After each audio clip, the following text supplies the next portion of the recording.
So, David, we've been talking about this for 6-7 years now, and we talk about the need for systemic change, the need for collaboration. Yeah. But I think it's fair to say both of us would admit things aren't moving quickly enough. Yeah. And so why isn't collaboration working?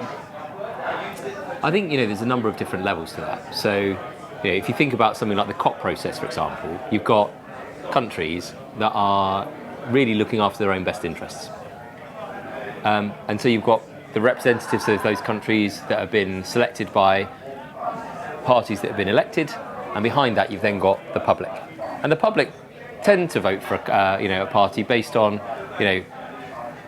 let's say red or blue. I really like that one policy, or I really hate the other guys, but they're not necessarily voting for, the person that's going to represent them at these things like COP, as an example. Now, what you then see is that those people are then representing either their own best interests or the interests of their party, not the interests of their public. And so collaboration then becomes very difficult because it becomes a conversation that could have been collegiate, but there's no way it's collegiate when people are defending what they see as their own interests or the interests of their party, let alone the interests of the public. And I think that's true of corporates. I think it's true of the investment management space. Everybody sees this as a bit of an individual team sport at the moment. The problem is that this isn't a problem that can be solved individually, in the same way that climate change can't be. And so what we need to think about is how do we make this a global team sport where we've got an overall goal that we're all working together. And so actually the consistency, if you like, across all of that is that the global public pretty much all care about the same thing. But at the moment we're not giving the global public a voice, whether we're it's an intergovernmental conference like COP, or whether it's the decisions we're making in a board around our consumers or our investors. And so there is an element here of how do we create the right consistency of ask from stakeholder groups, whether that's investor, consumer, citizen, employee, and make sure there's a consistent framework that we can all operate under, because that unlocks collaboration. At the moment, because those things don't exist, there is no consistent framework, collaboration's tough. So I think there is an element here around there are some systemic things that need to change, but a lot of that is about giving the voice to the public. And I think at Rewired Earth, but also at CoLabs, the conversation is about, well, how do we move to action now? Yeah. So there's lots of talk, there's amazing convening bodies all over the world saying there's lots of research, there's lots of solutions that have already been tested and tried, but actually how do we collaboratively move to action? So I think what's so exciting about the opportunity today is there seems to be a mix of regulators, businesses, lawyers, citizens, civil society organisations actually saying, well, what is the project? What is the programme that we can collaborate around and really move to action? So how do you think this kind of event can catalyse the action that's needed across the market? Well, I think, for these sorts of things to work, you actually do need all elements of society to come together, whether that's the financial system, the regulator, government, individuals, the legal system, etc.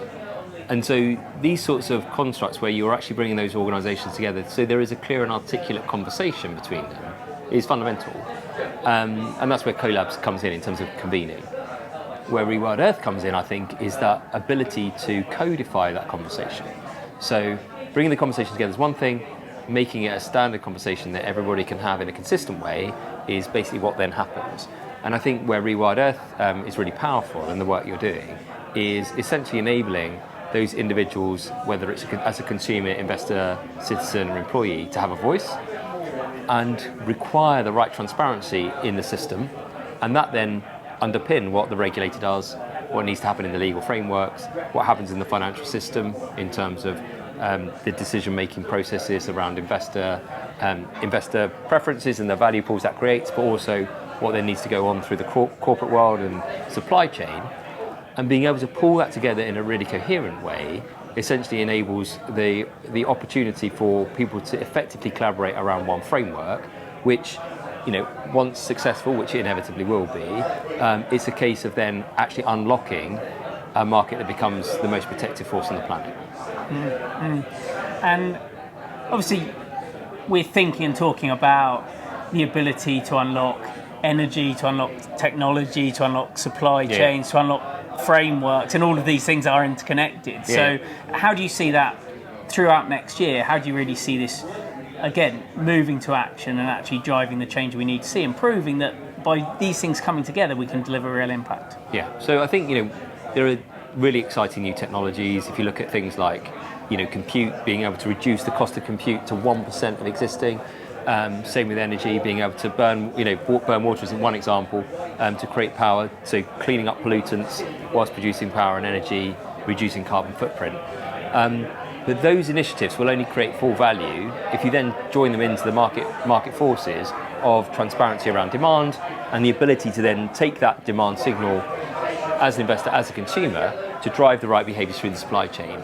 And it's that bit where, by unlocking essentially the trillions of pounds that are available to the actually underlying solutions that are there, driven by supply chain transparency and regulation, we've got a fighting chance to actually do something quite seismic. Yeah. And really, for me, what's hit home is actually, how do we create that pre-competitive, independent layer? And we're talking about that standardization, but everyone is talking about that now, because you need cost efficiencies. You need to improve reporting capability. You need to improve access to capital, access to talent. So actually, there's a huge opportunity next year with things like rewired cities and rewired supply chains, but also with the collabs model, to prove this in places that are going to drive huge improvements to supply chains right across the world, but also show that actually people do have a voice. And if we can codify that voice, if we can play that voice back to government, to business, then there really is a reason to change. And for me, I'm quite excited coming out of today that actually what Sarah and the community at Collabs are creating is a place where people really do want to play together and really drive this forward together. So I'm really excited about Rewired Earth, working with Collabs to do this together, because there's no point doing it on our own. No, absolutely. And I think that's the bit where actually, by bringing all these communities together with the power of the Rewired Earth constellation and the work that's going on across all the different dimensions, the bringing in of assurance is obviously key, standardising the metrics, creating the right frameworks to succeed.